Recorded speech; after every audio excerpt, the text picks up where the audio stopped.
Elizabeth was married to me for 57 years and she was an absolute whack. She always had this attitude that life was for living and her glass was never half full.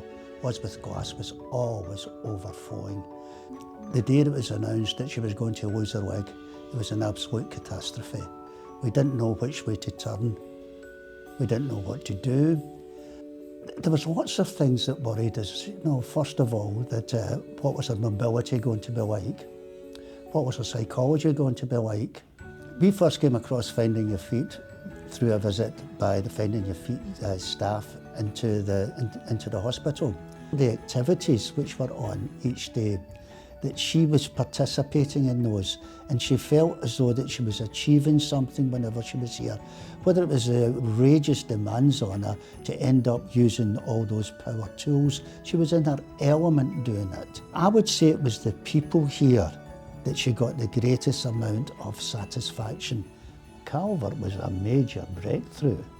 For her to be on a zip wire zooming through the trees shouting Geronimo and getting so much enjoyment from it, it was just so uplifting for me to see it, and it was so uplifting for Elizabeth to realise that she could do these things. I would say that she came back from Calvert with her self-esteem raised enormously.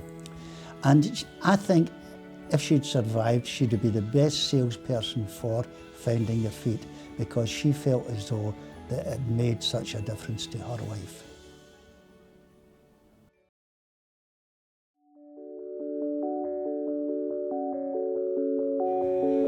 My name's Toni Strachan and I'm a above-the-knee amputee. I fell pregnant with my wee girl a few years ago. There were just complications with the pregnancy, pre-eclampsia.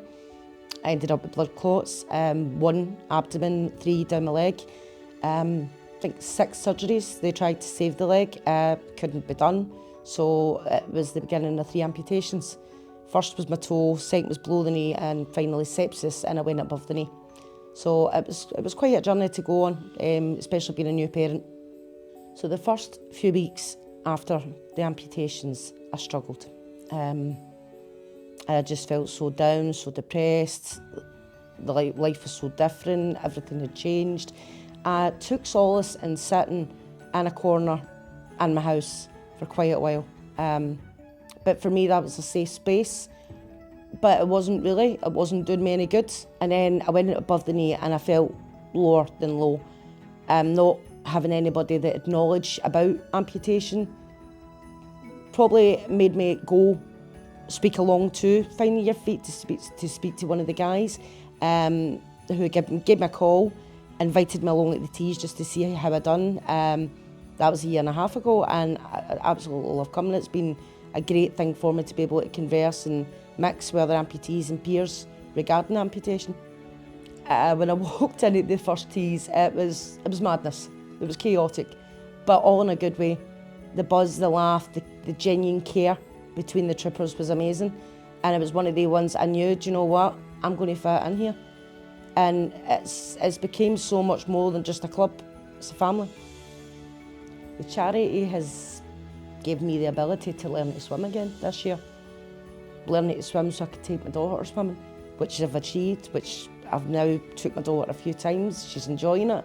So being able to be given that lifeline, to be given the tools, again to help me on, to adapt and overcome, it's been great. Finding Your Feet have given me so much back over the last year.